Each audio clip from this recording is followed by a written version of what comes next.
অনেক জল্পনা কল্পনা, অনেক মনোমালিন্য, অবশেষে এক ফ্রেমে শাকিব খান এবং আরফান নিশো। সম্প্রতি মঙ্গলবার রাতেই ঘটে গেল বাংলা সিনেমার এক ঐতিহাসিক মুহূর্ত। শাকিবের অফিসে গিয়ে ঘন্টার পর ঘন্টা কথা বললেন নিশো। সাথে ছিলেন শাহরিয়ার শাকিল, রেদওয়ান রনি, রায়হান রাফি সহ আরও অনেকে। রাত 12:30টায় সোশ্যাল মিডিয়ায় ভাইরাল হয় একটি ছবি, ব্রাদার্স। এই ক্যাপশনেই সবাই বুঝে যায় সব অভিমান এখানেই শেষ।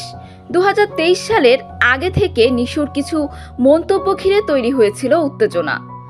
শাকিব ভক্তরা তখন ছিলেন ক্ষুব্ধ, নিশোর ক্যামিও নিয়ে উঠেছিল বিতর্ক। কিন্তু সব বাধা কাটিয়ে এবার একসাথে বাংলা সিনেমাকে এগিয়ে নিতে এক মঞ্চে শাকিব খান ও আরফান নিশো।